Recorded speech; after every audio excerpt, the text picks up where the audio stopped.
This episode of Food Psych is brought to you by my online course, Intuitive Eating Fundamentals. If you're ready to break free from diet culture and reclaim the life it stole from you, learn more and sign up at christyharrison.com/course. That's christyharrison.com/course. Welcome to Food Psych, a podcast about intuitive eating, health at every size, body liberation, and taking down diet culture. I'm your host, Christy Harrison, and I'm an anti-diet registered dietitian, certified intuitive eating counselor, and author of the book Anti-Diet: Reclaim Your Time, Money, Well-Being, and Happiness Through Intuitive Eating, which is available now wherever books are sold. Join me here every week as I talk with fellow anti-diet advocates about their journeys toward peace with food and their bodies. And by the way, on this show, we bleep out diet culture stuff like weight and calorie numbers, but we don't censor swear words or other adult language, so listener discretion is advised. Anti-diet revolution, we're for health at every size. Eat the foods you like. Food Psych. Hey there, welcome to episode 241 of Food Psych.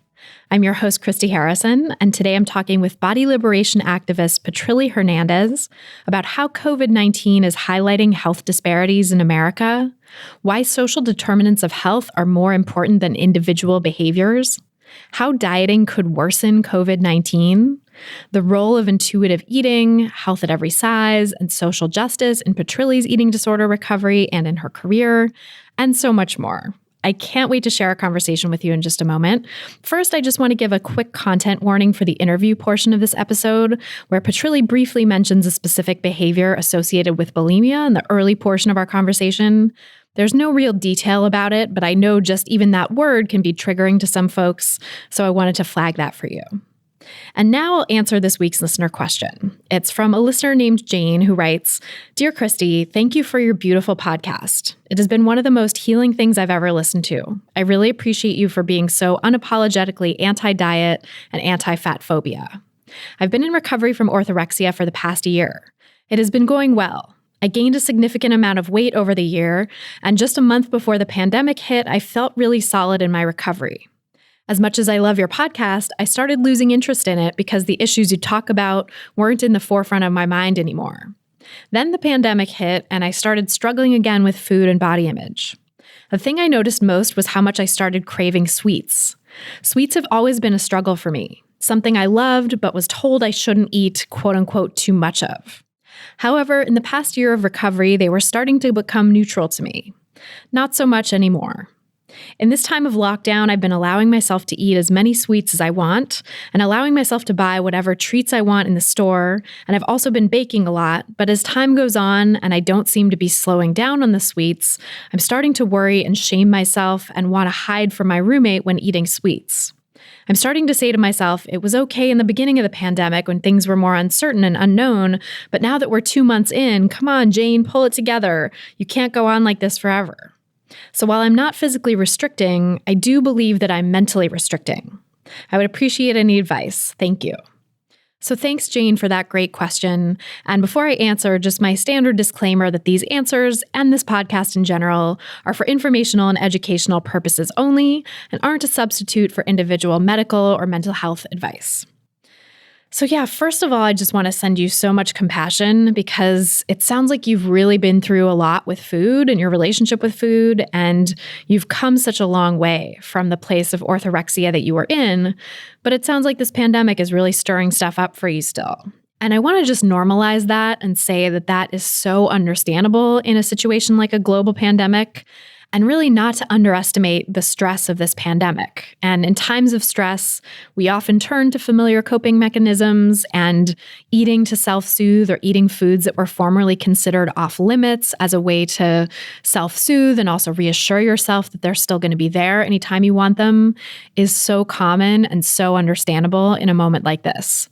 So really give yourself some compassion and give yourself some grace. It sounds like you're getting kind of hard on yourself and you're telling yourself, you're sort of making up arbitrary rules. Like it was okay for the first month, but now that it's the second month, it's bad. And it's like, things are still actually really uncertain, right? And in some ways, even more uncertain than before. I know for myself, I've had an uptick in anxiety around the idea that some places are opening up, right? And feeling like it's too soon. They shouldn't be opening up. Like, what is going to happen in these places that are allowing people to start going out and like restaurants to open and people to start dining in? It just seems like such a disaster waiting to happen, So for me, actually, this period, this second or going into the third month maybe of quarantine and social distancing and sort of partial lockdowns in my city and state, has actually made it scarier, has actually made me feel more uncertain because it's not just like everything's shut down for a certain length of time. Now it's everything's shut down still where you are, but there's, some things are starting to open up in other places. And also certain businesses, quote unquote, non-essential businesses might be starting to open up soon too. And like, it's just a lot more uncertainty in this moment when it's not as cut and dry and black and white. And I certainly want to acknowledge my privilege here in living in a state that has taken this seriously, as opposed to other states where there wasn't really even a lockdown order to begin with. And I know some friends in various states in the US have been really scared and had to really advocate for themselves because their governors didn't, enforce any social distancing and had workplaces open and non-essential businesses open kind of this whole time. And so, those of us who've lived in states with more of a concerted response to this pandemic have been lucky. But still, even with that, even with a state and a governor that I know is taking things seriously and a mayor I know is taking things seriously, I'm still scared at what's going to happen when things start slowly reopening. So that's just a little window into kind of my world with this stuff, right? And some of the stuff I've been working on in therapy. But I want to just say that it's normal to feel anxious about this pandemic, even now, even when it's been going on for a while. And, seemingly we've gotten used to it in some ways, but the news is always coming out and it's constantly shifting. And we're constantly wondering, like, when can I go back to work? When am I going to be able to go on a vacation? Is this going to last through next winter? Is this going to last through 2021? Like, what's the deal here? And so, of course, you're going to need coping mechanisms to deal with all that stress. And in times of stress, when you've been a disordered eater recently, when you've had this recent history of, a restrictive relationship with food, it's really understandable to turn to food for comfort in those stressful times. And research really shows that people who are dieters and disordered eaters or have a recent history of dieting tend to turn to food for comfort more often than people who have a peaceful, intuitive relationship with food. So it's really understandable that right now this would be something you are reaching for. And of course, so-called emotional eating or turning to food for comfort is part of even the most peaceful, intuitive relationship with food. So some degree of that is totally, quote unquote, normal no matter where you are in your relationship with food. But to be turning to it a lot, I think, is much more common in people with a recent history of disordered eating or who are currently struggling with disordered eating. And so give yourself a lot of compassion for that too. It's really understandable in your position. And I definitely think you're right that it sounds like you're mentally restricting. You're telling yourself you're not supposed to be eating these sweets anymore. You're telling yourself that it's bad and that you need to, quote unquote, get it together, right? And that just sounds so much like a drill sergeant or a mean sports coach, right? It doesn't sound like a self-compassionate voice. It doesn't sound like a caring inner parent. It sounds like an inner drill sergeant. And so that is really one clue that you are mentally restricting is when your mental, your internal monologue sounds like that drill sergeant. Now, it's also true that you might be physically restricting in other ways, not that you're restricting your access to sweets, you're allowing yourself to physically eat them and just telling yourself that they're off limits, right? In all these subtle ways. So that's mental restriction with the sweets. But you might be physically restricting with other foods as well, because a lot of times when people find themselves turning to foods like sweets for comfort, they end up not eating enough at meals and snacks outside of the sweets. They end up sometimes subtly restricting themselves and restricting their portion sizes out of a belief that they need to somehow compensate for eating sweets. So I'm wondering if that's what's coming up for you. If you're like finding yourself eating more sweets and then thinking like, okay, well, that is going to account for, X, Y, and Z food that I otherwise would have eaten. And so you're not giving yourself the actual meals and the amount of food that would make you really satisfied at meals and snacks in addition to those sweets. Then there's also the issue of pleasure. And it's possible that you might be restricting yourself from pleasure at other meals and snacks too. So maybe sweets are the only place you're getting pleasure in your day. Maybe you're not getting a lot of pleasure out of your meals because you're eating a lot of canned foods and stuff that's shelf stable and easy to make because of the pandemic. And some of that is really understandable because there's some limitations on what we're able to get and have right now.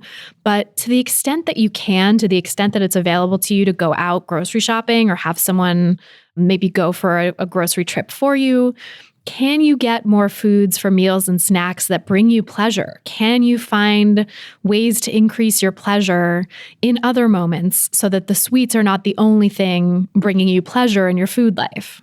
Not that there's anything wrong with that. And if you can't get out or if your grocery stores are still really bare and you're not able to get a lot of foods that bring you pleasure and the sweets are it, that's awesome. You deserve pleasure. You deserve to have satisfaction in your relationship with food. And if you can't get it from the meals right now, then maybe the sweets are the way that you're going to bring pleasure into your life, and that's okay. But you can also see this as a signal that maybe you're lacking pleasure in other areas, and there's maybe some ways that you can bring that in so that you're enjoying your meals and snacks more, so that you feel more satisfied and so that you feel more full, right? So that you feel like you're actually getting your needs met. You're not skimping physically on your meals and snacks in addition to the sweets, and you're not skimping on pleasure in your meals and snacks, that you're allowing yourself to have all of your needs met for physical hunger and fullness and for pleasure. So I hope that's helpful. And if you want to submit your own question for a chance to have it answered on an upcoming episode, go to christyharrison.com/questions. That's christyharrison.com/questions. And then if you want to ask me any question you want or multiple questions a month and have me answer them for you every month, you can come join my online course, Intuitive Eating Fundamentals. When you join, you get to ask all your questions and listen to the answers in a monthly Q&A podcast that I do just for course participants.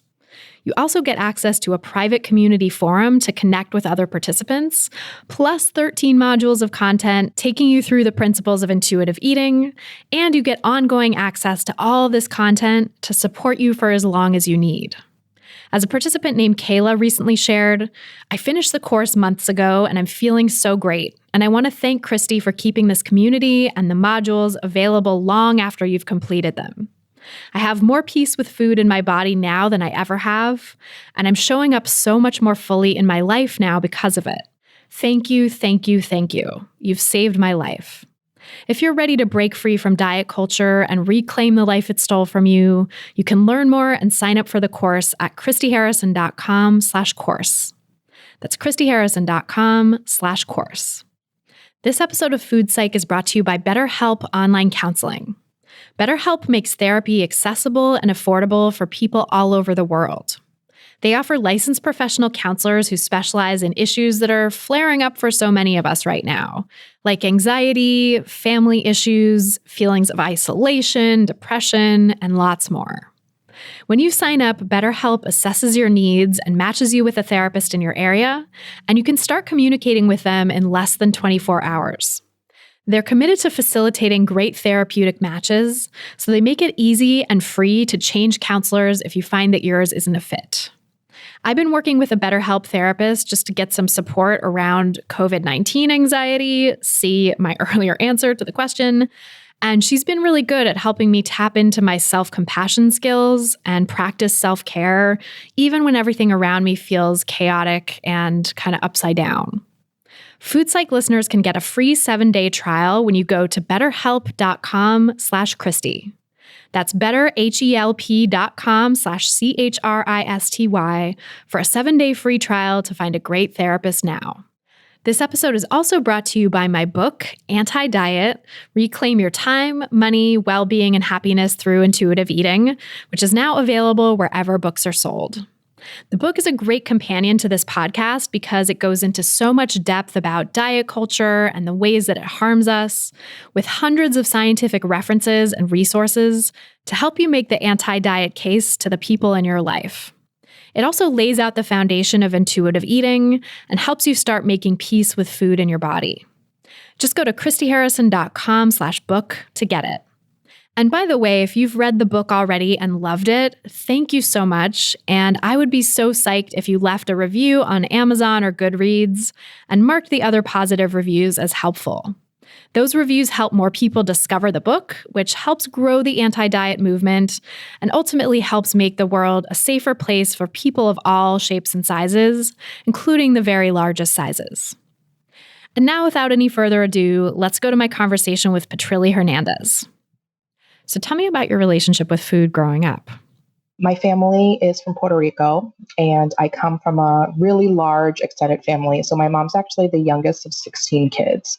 So naturally, food is a huge part of my culture, part of my upbringing.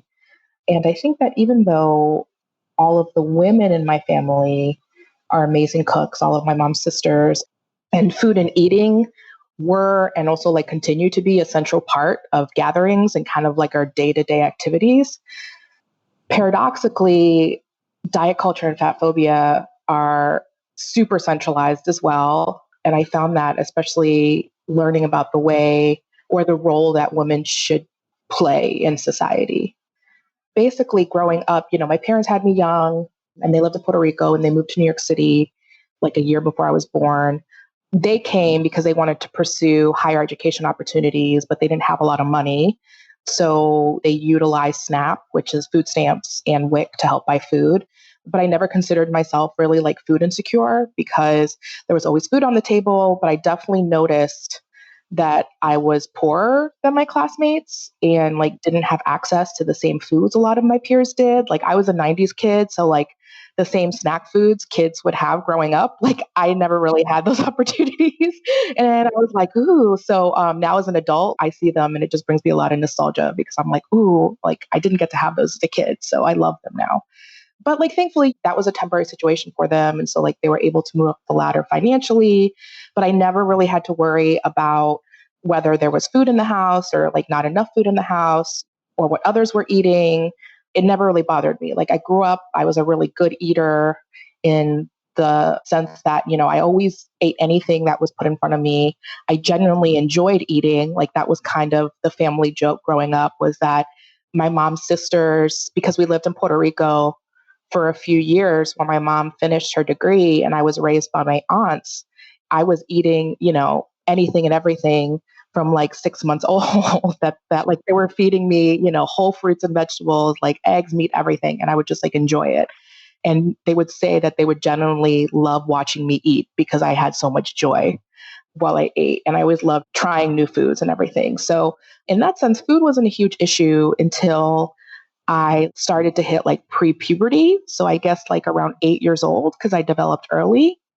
That's when things really started to change because physically I started to change. I started filling out a little bit. I was relatively a thin child, but when puberty started to hit around that time, I started filling out. And then all of a sudden, like the dynamics around food and my body changed drastically. That's when I started noticing my family and my parents really started to police my food intake, and they would like make me feel bad about my food choices. I started criticized by my peers. Was this in the US or mainland or Puerto Rico? Yeah, here. Yep. So I was back in the States by the time I was 5, from like 5 to 8. And it's just so funny because, I work in the child nutrition field for so long. And then like going through treatment for my eating disorder and also being like in recovery, like you look back at pictures and you thought back then you had such a large body, but then you go back and like, you're like, whoa, like I actually was a very normal developing child. Like I definitely looked like I was a little girl who was growing. But at the time, thinking back to what I remember, there was like a lot of shame. I really felt like there was something really wrong with me because of all these messages. Oh, that sounds so painful. And it was coming from inside and outside the family, it sounds like. Yeah, definitely. And it was something that almost felt like overnight. And that's why I think growing up, my eating disorder, was fueled by a lot of things, but that kind of disconnection to my body, because I never felt my body was really mine, because it was being dictated by all of these different people, and it made me feel incredibly unsafe, like to claim like, no, this is my body, I should decide what to eat or how to move or like how to feel about it. And so this was kind of how I grew up. These were the messages I heard. There were a lot of other kind of dysfunctional family dynamics and like some like trauma. So it just kind of, in many other stories, food becomes a way to cope in many ways. And like, I wasn't the only one getting these messages.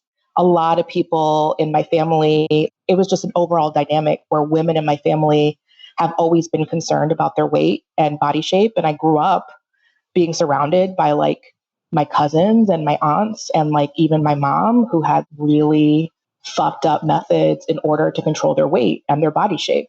And it always seemed to be dictated at the hands of like approval by the other men in our family. So I grew up normalizing disordered eating behaviors and other types of like binging and like purging behaviors. Like that was normal in my family. That's just what we did. Was it explicitly taught to you? Was it kind of like, here's what you do in order to manipulate your body size or whatever?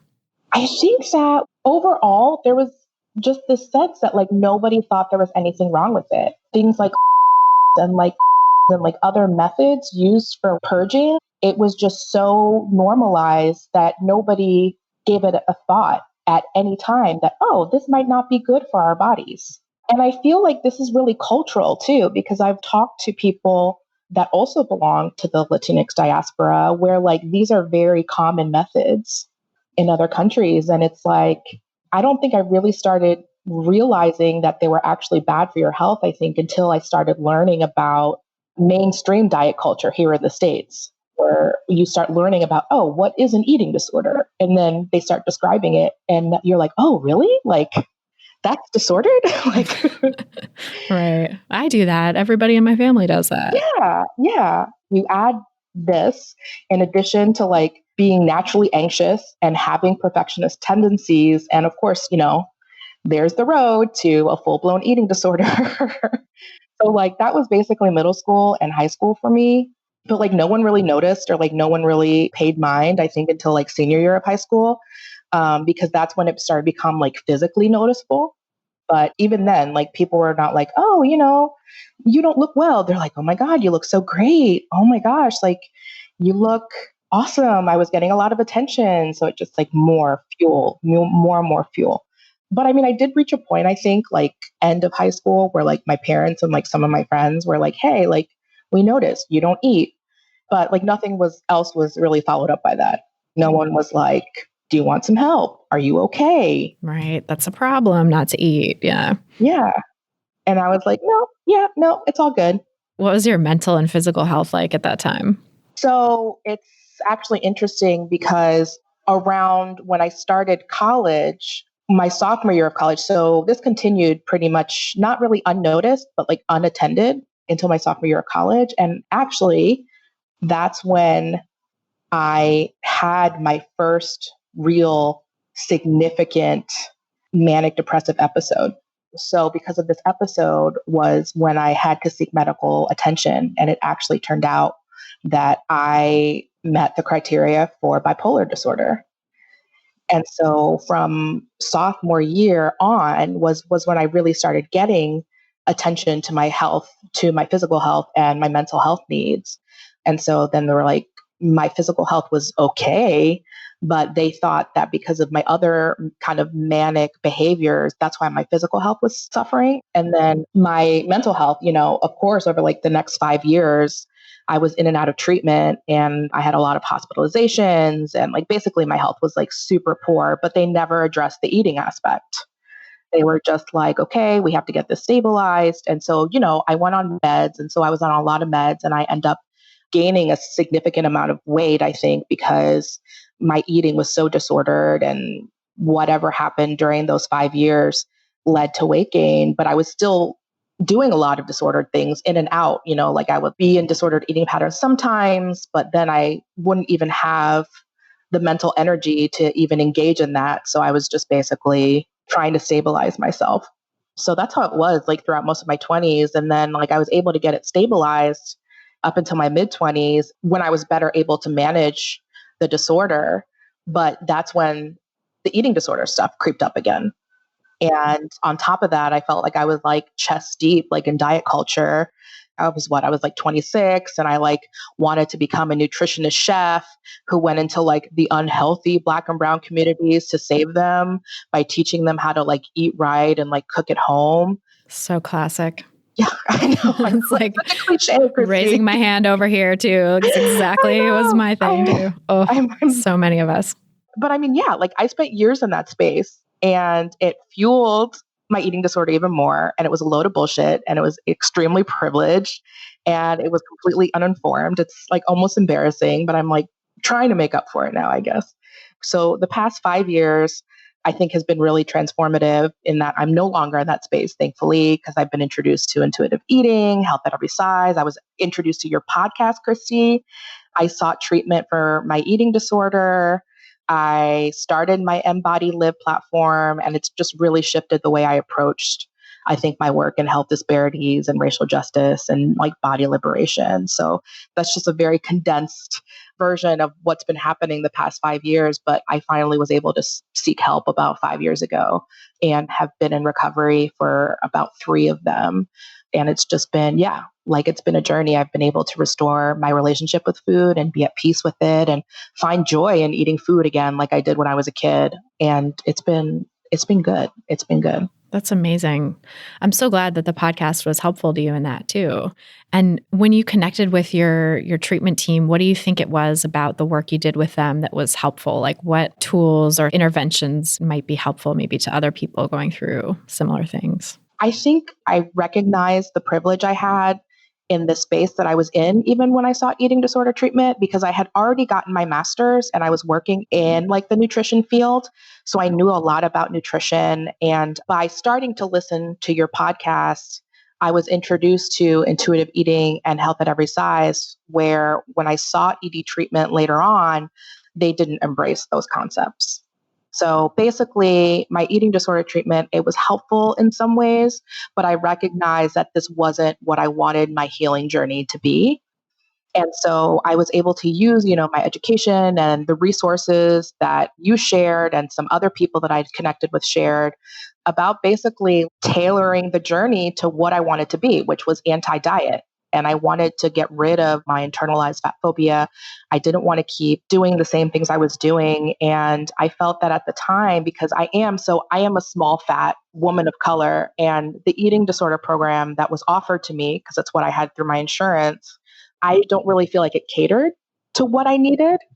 And so that sucks, because I think eating disorders are super undiagnosed in the Black and brown community.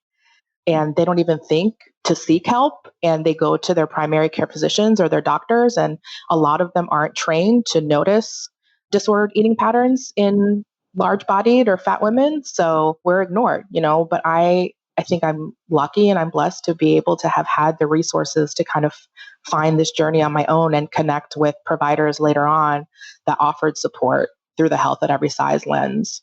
And we're a little bit more aligned with like what I wanted from like a social justice viewpoint as well.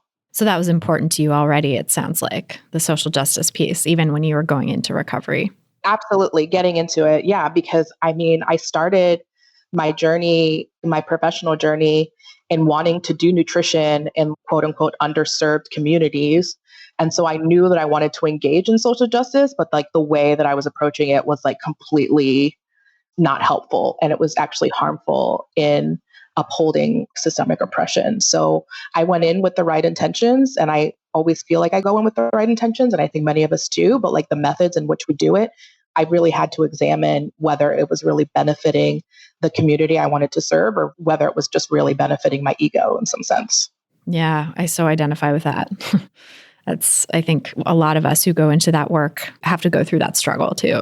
Yeah. And it's a continued struggle, like every day. Every day you wake up and you're like, if you really are committed to social justice work and to transformative justice work, you need to be humbled every day. And you need to recognize that we operate in a system that in many ways we have benefited from. And it's, I think, owning up to that, right? Owning up to it and like working to dismantle that. Yeah, acknowledging the privilege that you have and then using it for the purposes of dismantling that privilege. Yes, exactly. How has your own recovery and your exposure to HAES and intuitive eating changed and shaped the way that you engage now with community nutrition work or community justice work? I've completely done a 180 in the way that I approach my work in health and my work in nutrition, really looking at the broader systems that are at play when it comes to health outcomes of different communities in this country.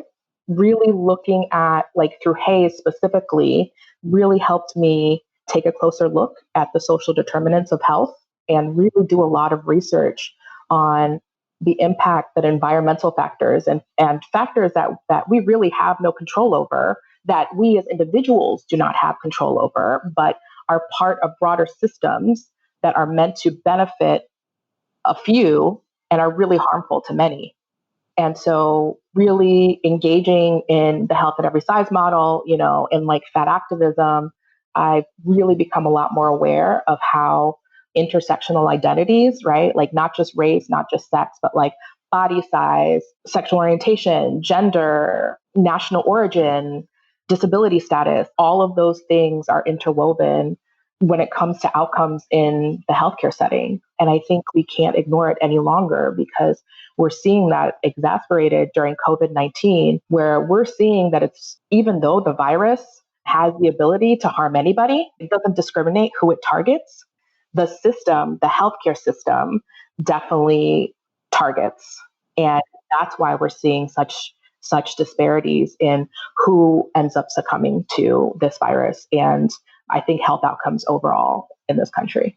Yeah, I've seen headlines to various effects and wrote a draft headline for my recent Wired piece that was like, COVID-19 doesn't discriminate by body weight, but people do, or COVID-19 doesn't kill higher weight people, weight stigma does. Right.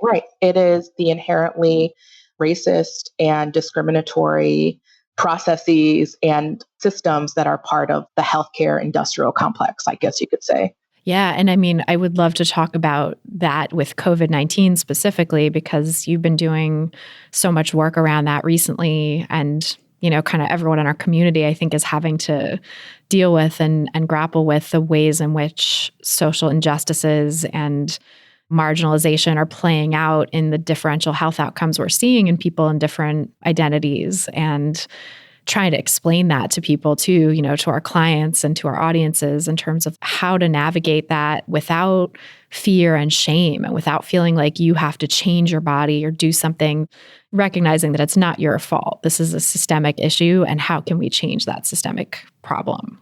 Yeah, and I think that's been really tough. So I live in Washington, D.C., and we've been seeing the stark reality of who matters in terms of competent and compassionate healthcare treatment. I think we're just kind of a microcosm of what's going on more like a national level, but it's just been really interesting doing this work. I've been doing a lot of mutual aid work and a lot of coalition building to address the systemic issues that are harming specifically Black and Latinx communities here in DC. It's just so interesting because I feel like the messaging can go two ways. So there's the mutual aid work that I'm doing, right? We're trying to air out, basically put on blast, saying that Black and brown people are dying at alarming rates due to they're either being refused testing or they're being forced to work basically because they're considered essential employees, but they're not given the proper PPE, which is what does that stand for? Personal protective equipment. And they're at higher risk, but nobody's really talking But there's this whole other camp that really isn't like talking about it as a race issue or as a class issue. I also interface with the anti-O word. I'm not sure if I could say that on your show. I mean, we can say it in quotation marks. Those people need to, The terrible, terrible quote. No, just kidding. Yeah. Just labeling body weight and body size as the thing we need to tackle when it comes to these disparities and death rates here in DC. And it's just like, it's laughable, but incredibly sad at the same time, because I feel like there's this camp that's so focused on what we need to do as individuals to basically save ourselves from this virus, when this virus is just doing what it's meant to do. It's a virus, that it's not discriminatory, but it's like placing the blame on Black and Brown communities for basically catching the virus and becoming extremely ill and succumbing to the virus, and really not even like completely bypassing the systems in place that, one, put them at risk in the first place.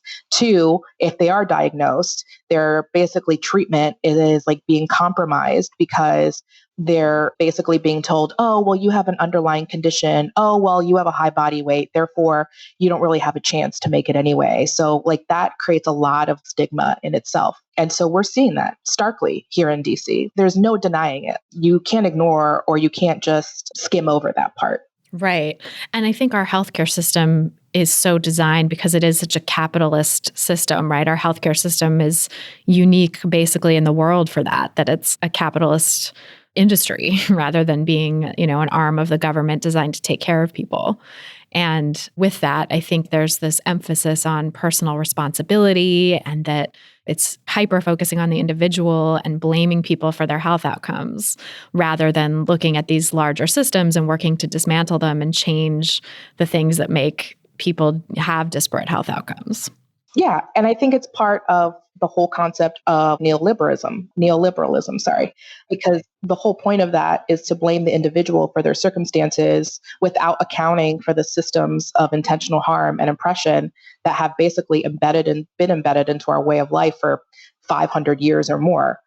And it makes me angry, and it's frustrated, because I feel like we can see it, but yet from kind of a general consensus, what is it going to take for us to own up to that, saying that our individual choices only get us so far if we don't assess what's going on around us. Right. And the social determinants of health have such a bigger role to play in people's health outcomes than they're given credit for, or than mainstream medicine wants to address or accept. And I get that it's individual doctors and healthcare systems are focused largely on individual outcomes and behaviors and stuff because that's what they feel they can control. Maybe they don't feel like they have any control over the social determinants of health, but like to not even acknowledge them or to blame people for those outcomes and to look for reasons to say, well, this community is disproportionately affected because of X, Y, and Z, not because of centuries of racism and discrimination. Hello. Right. Oh my gosh. Yeah. And like corporate greed.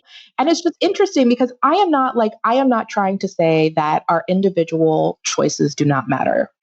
They do. And when it comes to lifestyle, sure, they matter, but they only really start to matter when it comes to our health, when we're free from the restraints of all these like systems that create the health disparities, right? Corporate greed, colonialism, toxic masculinity, the white supremacist structures. Like, until we begin to free ourselves from that and to free ourselves from the systems that they build, like, it's really hard for us to take charge of our own health because all those other influences dominate so many aspects of what we walk through day to day. Yeah, I think of like Maslow's hierarchy of needs and how racism and capitalism and structural oppression really keep people on the low levels of the hierarchy of needs, where they're having to just attend to their day-to-day survival and not able to have the space and the time to think about higher order needs like caring for their mental health, or maybe, engaging in health promoting behaviors that have nothing to do with body size, but that can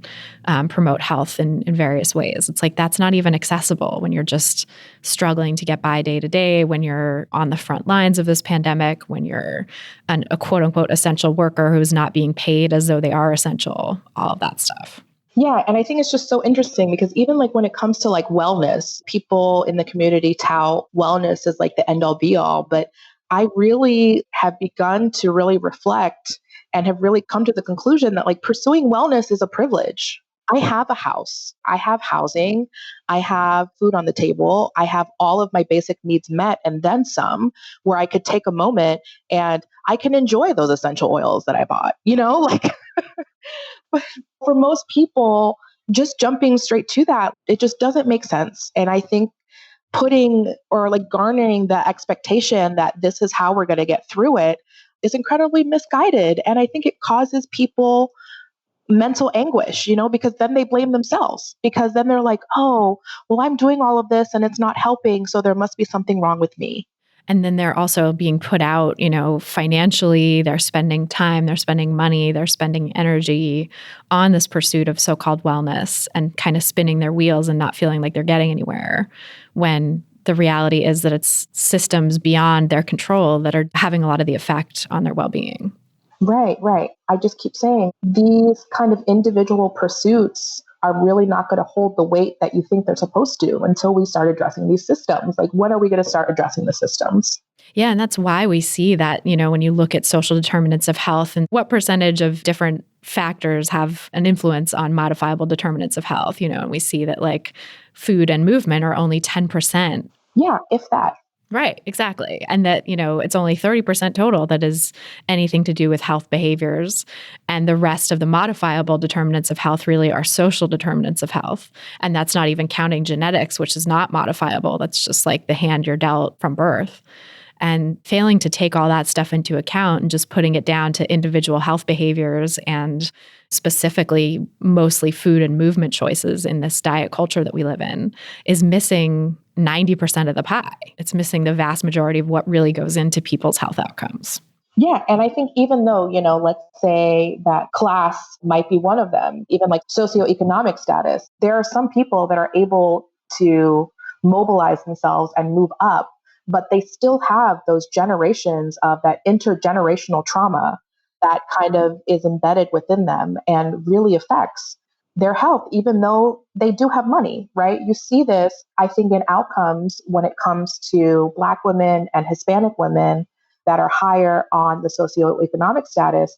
They're still dealing with a lot of the same issues that the women of a lower socioeconomic status are dealing with. Because why? Because of the way they're treated in the healthcare setting, because of their roles and responsibilities, because of the stress, because of their roles in society. So things like class, things where like, oh, well, if they made more money, then like maybe they, no, that is not it. There are bigger systems we need to address that are inherently, I think, part of the foundation of this country, like racism, that I think need to be more widely examined and how they impact health outcomes. Yeah, racism really cuts across class lines. It's not something that you can sort of exceed your way out of through class ascension, through making more money or getting more education. Right. And of course, this is a country about like pull ourselves up by the bootstraps. If we got a good job, if we made more money, if we were educated, then all that stuff would go away. And the truth is that it doesn't. Yeah, the promise of the American dream is so false for so many people. Yep. It really is. I want to talk a little more about this idea that quote unquote obesity, being larger bodied, is somehow explaining the risk factors or the increased risks of poor outcomes in COVID-19 that we're seeing in communities of color and other marginalized groups. I think that rhetoric is so poisonous and so problematic. And we see it not just in this moment of COVID-19, but really across all discussions around health disparities, right? It's like these well-meaning people, and you and I used to be among them, right, who think that they're helping address health disparities by going into these communities and saying, you have to eat better, you have to weigh less, you have to shrink your body, here's how to do it. And that type of thinking is actually just perpetuating the stigma that larger bodied people face. And of course, there's the intersection of race and body size that makes it even more disproportionately impactful on people who are of an already oppressed group. Yeah. Oh gosh, there's just so much to say about that. I'm just trying to think of where to start. So I think that, and you bring up these points, I think in some of the past podcasts you have done in the past couple of weeks. And you also pointed out in the article that you wrote that the studies that are being done and the conclusions that are being drawn due to these studies, it's not like we are saying or we are concluding that weight has nothing to do with health. I think that what we're trying to say is that, very much like what I was saying earlier, is that there are so many other confounding factors that are not taken into account when these studies are being done, that it's really hard to determine, or it's really hard to conclude that like body size is the leading factor. I think that, gosh, like there's a phrase for it in Spanish and I cannot remember, but it's like the easiest target because it's the target that's most stigmatized, I think, like in the healthcare setting. And it seems like because it's part of the neoliberal agenda, right? Like blaming individual choices seems to be a very DC term, the low-hanging fruit when it comes to addressing health behaviors. And what I don't think people realize is that it causes a lot of mental anguish and it causes more harm, I think, like perpetuating this type of message than actually looking at other ways for people to empower themselves if they choose to pursue health. And so we're seeing that a lot here in DC, where I was on a call with a health coalition maybe like 3 weeks ago, and somebody suggested that we should offer COVID testing to communities that are, quote unquote, generally more obese. Like there are whole neighborhoods out there of like fat people running around spreading COVID. Like that was his assumption. And I'm just sitting here and I'm just like, these are our people that are dying. These are Black and brown folks that are hitting so many barriers when it comes to testing, when it comes to treatment, when it comes to recovery, when it comes to transmission. And this is the conclusion you draw? Now, thankfully, it's circulating around mainstream media, but I have been following her story for a while. There's a young woman out of East New York that passed, 30 years old. She had COVID-19 and she was on a ventilator for over a month and she died on April 27th. And her story needs to be shared because she was denied testing 3 times. And one of the EMT people, or it was a health professional, she had asthma. So like that was an underlying risk factor. During one of her calls, the health professional actually told her that what she was experiencing was a panic attack. And on March 20th, she collapsed. And that was when they finally put her on a ventilator after a week of trying to call and trying to get tested. These are real barriers. This has nothing to do with weight. And we're seeing this. And I just wish there was a way for that type of data to be captured because this can't be anecdotal. This is just a representation of what's happening on a larger scale. But again, when it comes to systems, it seems like it's just easier to surpass that than just blaming a person's personal condition or personal lifestyle choices or not, because when it comes to body size, is it in our control? Is it not in our control? Like, first of all, who the hell cares? Because the fact is that people are being denied equitable and compassionate and competent treatment due to it. And that's what people need to be focused on. Yeah, absolutely. And it's so frustrating too to see how body size is being trumpeted as the supposed risk factor and using very little data. There's very little evidence now, and it's all very flawed evidence and early stage evidence at this point.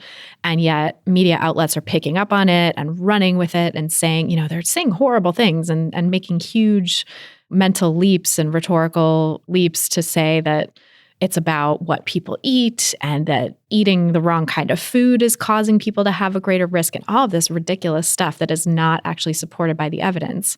And it's so frustrating to me because, that is going to happen and that's going to continue to happen. And regardless of one op-ed that I wrote, there's like hundreds of pieces out there to the contrary, asserting that larger body size is supposedly a risk factor and that it's for all these reasons that have to do with the fatness itself and body size itself and not looking at these underlying conditions and confounding variables that make larger bodied people more likely to have worse health outcomes.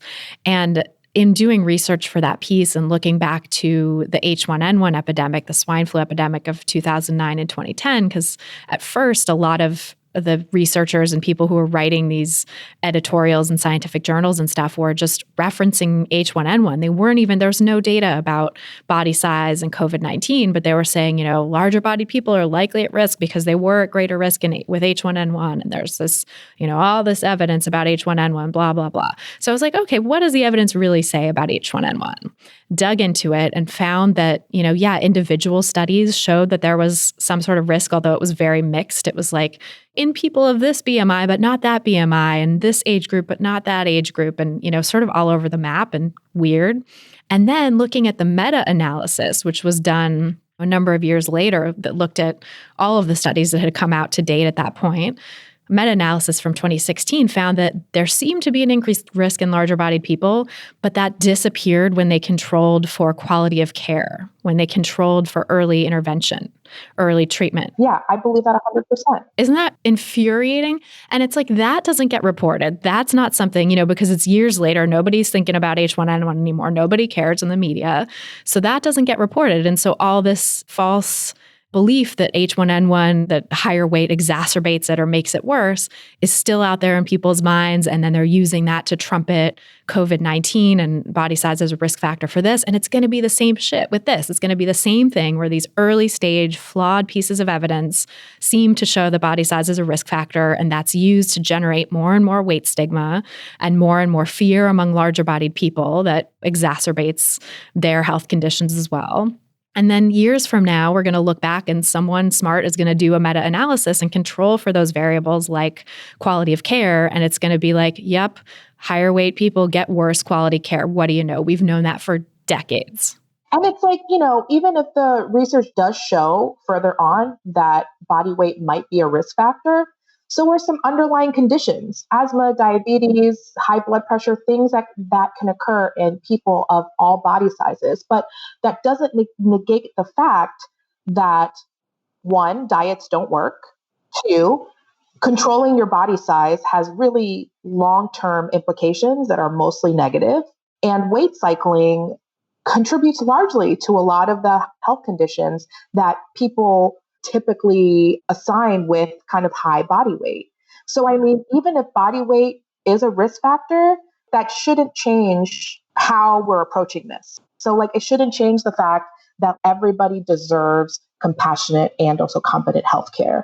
They're pointing to this thing as if oh, this is so easily modifiable, but the research shows that it's not. And therefore, we need to start examining that we can't keep using this as a scapegoat, because this is harming a lot of people. Yeah, exactly. Because it's not only not modifiable, it's actually harmful to try to modify it. It's harmful to try to lose weight because 98% of people end up weight cycling, and weight cycling puts people's health at greater risk and might be something that exacerbates health problems like COVID-19. We don't know yet, but there's good evidence that weight cycling certainly raises people's levels of chronic inflammation.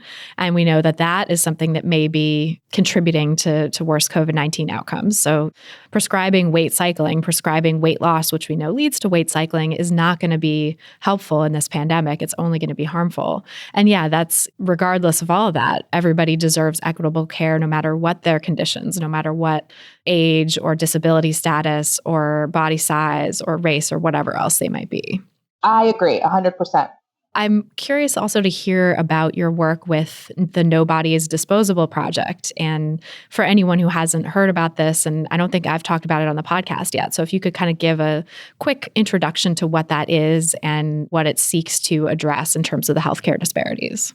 Okay, great. So my work in the No Body is Disposable project is super preliminary. I've just been connected to a lot of activists in the arena that have been doing amazing work. A few activists here in Washington, D.C., but on a larger scale.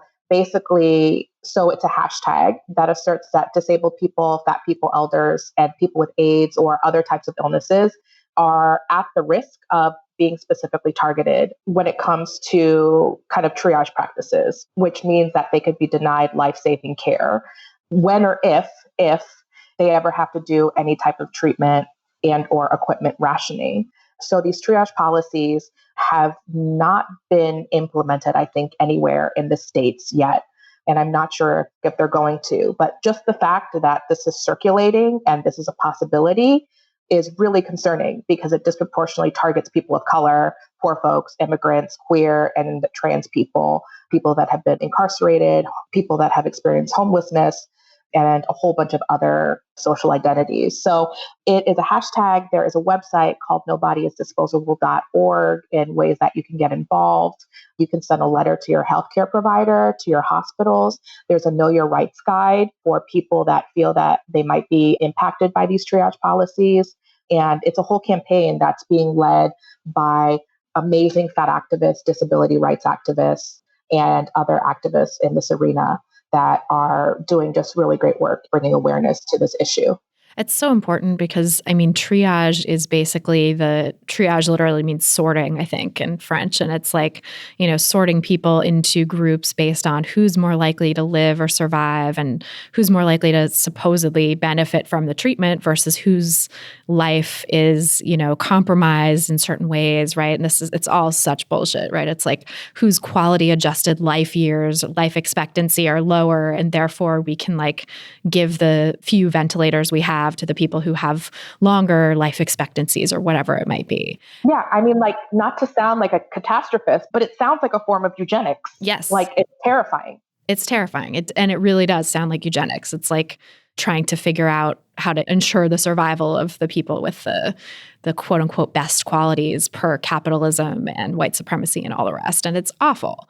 And luckily, as you said, triage has not really become a thing that's happening in the US to date as we're talking, which is end of April. So who knows? But the reason I think that has been the case, that we haven't had to do massive triage, is that we are flattening the curve. We are social distancing. Governments have shut states down and kept people from gathering in large numbers. And so, hospitals aren't overwhelmed. The capacity is not being exceeded by the number of cases yet, which is amazing. And I don't know if that's true across the board, but generally speaking, from what I've been seeing in the news, I think that is relatively true in the US, is that our hospital and healthcare capacity is meeting the needs of the people who have the disease. And of course, there are exceptions to that, right? The people who don't even go to get tested because there are not enough tests. I mean, that is a huge problem. Or those that are denied testing and unfortunately succumb at home. Right. Which is in itself a form of triage, I guess you could say, right? That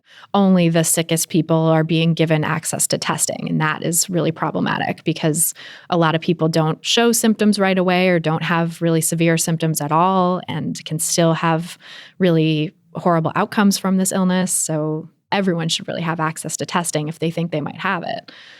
But, luckily we haven't gotten to the place of triaging who gets to live and who gets to die in this country on a massive scale yet. But I worry about what happens when state governments are allowed to open up and make their own rules about social distancing and who gets to gather and stuff, because there's no concerted federal effort, federal rule about what needs to happen. So I think now more than ever, we really need to be pushing back against triage rules as a way to preempt what might come with states reopening.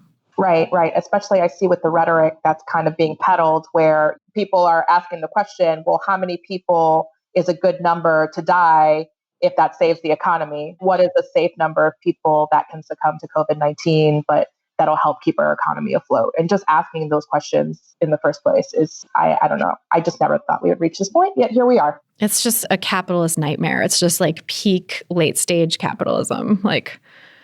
It's horrifying. Yeah. But I mean, I love the work that Nobody is Disposable is doing to try to get the word out about how discriminatory these triage policies are and that we need to not let these things be put into practice or be enforced, that everybody deserves equal access to care and to ventilators and life-saving treatment and equipment and all of the rest, and that we need to do our part as a society to not let it get to a place where there's triage happening. Exactly. I want to also be sure to talk to you about your work and the work you're doing with Embody Lib and sort of how you've, in the non-COVID-19 times, how you're doing this work for body liberation. Yes, of course. Thank you so much for asking. So, Embody Live was born basically about 3 years ago when I was going through my eating disorder treatment and early recovery and just wanted a space to share my body liberation journey and connect with other folks in the digital world over some of the things that I was experiencing. And it was just an opportunity to share. But since then, I think it's definitely grown to become a platform that really seeks to engage women, femmes, people of color through this kind of body liberation journey.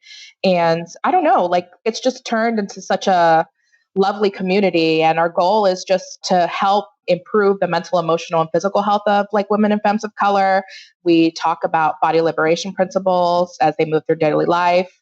We aim to use a mixture of both evidence-based approaches and lived experiences to kind of deconstruct the ideas and the narratives we hold about our bodies, our health, and basically like how it can uphold or dismantle toxic patriarchal beliefs, colonialist structures, and also like white supremacist systems.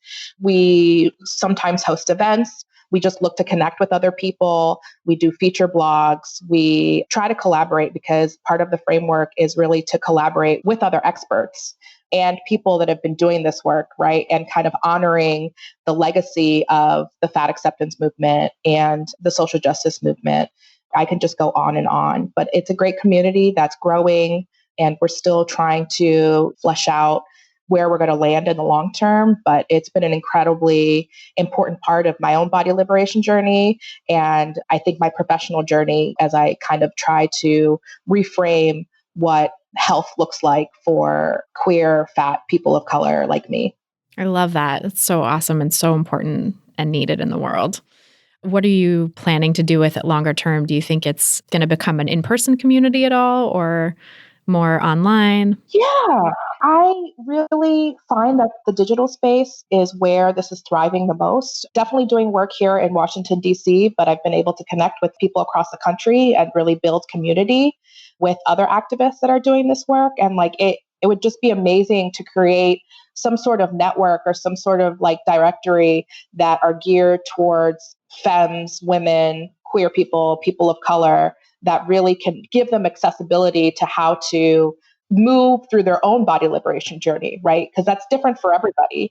And I really want to create something where you can tailor it to what you value and what your identities are and are sensitive and are affirming of all those things.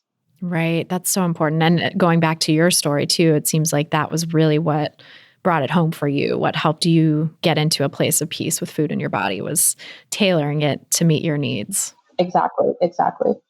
Well, I could talk to you all day, but I want to be mindful of your time and energy. So tell us where people can find you online and learn more about your work and all the cool things you're doing.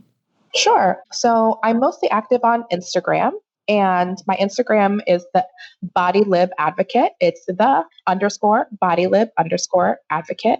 I also have a website. It's www.embodylib.com, embodylib.com. And on my website, you can get connected to my Facebook page and my Twitter and all the cool fun things I'm doing, whether I write a blog or whether I do other speaking engagements or do some workshops and education sessions. I love it. We'll put links to that all in the show notes too, so people can find you. Cool. And thank you so much for being here. It's such a pleasure to talk with you. Likewise, Christy. This has been great. Thank you so much for having me on. So that's our show. Thanks again so much to Patrilie Hernandez for joining us on this episode, and thanks to you for listening.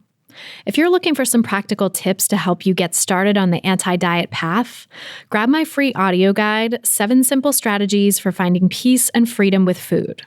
Just go to christyharrison.com/strategies to get it. That's christyharrison.com/strategies. If this podcast has been helpful to you, please help us out by sharing this episode and subscribing to the pod on Apple Podcasts or your favorite podcast platform. You can see all of the platforms at christyharrison.com/subscribe. That's christyharrison.com/subscribe. You can also leave us a nice rating and review in your podcast provider of choice, which is another way to help new listeners discover us and is always so appreciated. To get full show notes from this episode, including all the resources we mentioned, plus a full transcript, just go to christyharrison.com/241. That's christyharrison.com/241. And to get the transcript, just scroll down to the bottom of the page and enter your email address. This episode was brought to you by my online course, Intuitive Eating Fundamentals. If you're ready to make peace with food, break free from diet culture, and reclaim the life it stole from you, learn more and sign up at christyharrison.com/course. That's christyharrison.com/course. A big thanks, as always, to our editor and sound engineer, Mike Lalonde, our community and content associate, Vinci Chue, and our administrative assistant, Julianne Watasek, for helping me out with all the moving parts that go into producing this show every week. Our album art was photographed by Abby Moore Photography and designed by Melissa Alam. Our theme song was written and performed by Carolyn Pennypacker Riggs. And I'm your host and producer, Christy Harrison. Thanks again for listening, and until next time, stay psyched.